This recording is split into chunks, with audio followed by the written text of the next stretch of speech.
Larry, what a disappointment you really turned out to be. Right up to my expectations. As a Republican from Maryland, I have to tell you personally from the bottom of my heart, you suck! And you know why, too. We've always known you were a rhino at heart. And I was talking to the people at the polling station the last time around for your election, and you could see the defeatism in their hearts. And whenever you talk to a Democrat, they love you. And it makes you wonder why. One thing, Larry, you like to do is be so much holier than thou. One thing that off-put me right at the beginning of Trump's administration is when he came to a Ravens game. The thing that off-put me about that is that you refused to go and be in the president's box at a Ravens game. Why? I don't know. Maybe because he gave back a little bit what was dished out to him? I mean, when you get mud slung at you all the time, you tend to throw a little bit back.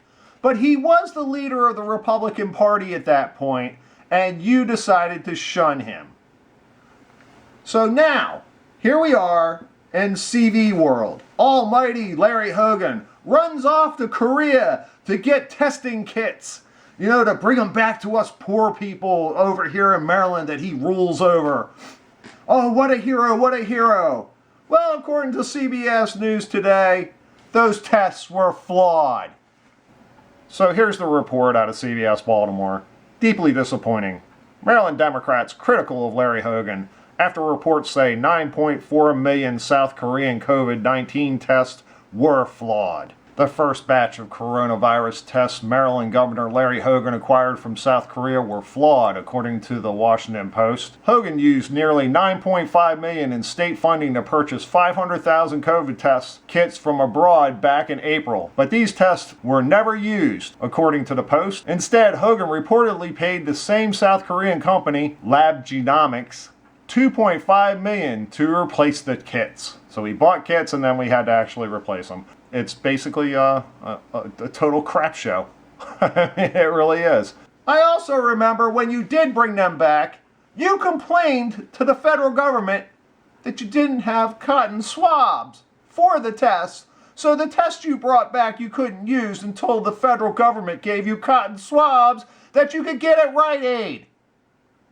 On Friday, Maryland Democratic Party Chair Yvette Lewis released a statement following the Washington Post report calling Hogan's accusation of the test a botched publicity stunt. With Governor Hogan, everything seems performative. Instead of taking actions that would have actually helped Marylanders, it's clear that the governor was only concerned about his own personal optics. He knew the test had failed and spent $2.5 million on taxpayers' money to cover it up. All the while, he wrote about the test in his memoir, declaring himself a hero.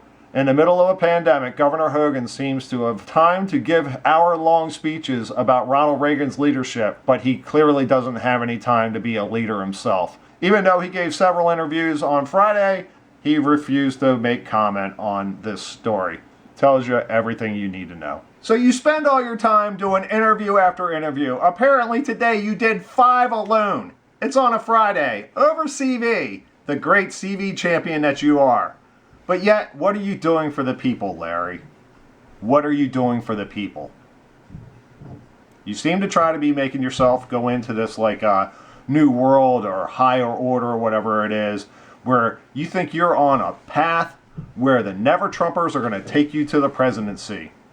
No, Larry, it's not happening. It's never going to happen. Think about it.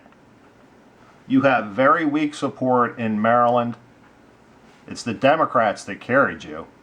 Do you really think that the rest of the country of Republicans, of Trump Republicans, according to all the polls that you all love so much, do you really think that Trump Republicans are going to vote for a Larry Hogan when you're repeatedly on television day after day after day degrading someone who actually did make an effort and did succeed in a lot of levels? I mean, we do have a vaccine, a 95% effective vaccine for a virus that has a 99.992% survival rate without a vaccine. Trump brought those numbers down. You didn't, Larry, because you brought false tests to Maryland. False hope to Maryland. And then, when you brought these tests to Maryland, you had two options that would actually decipher these tests. And of those two places, one place just flat out refused to take them because of their faulty readings. And the second place didn't really want to deal with them because of the fact that they took so long to develop. So, again, Larry, you didn't do a good thing here. And in the process, you blew $9.5 million of Marylanders' taxpayers' money. Now, I really wish from there, others, which are well out of my jurisdiction and ability, would look into where this money went, who got what, where, and how.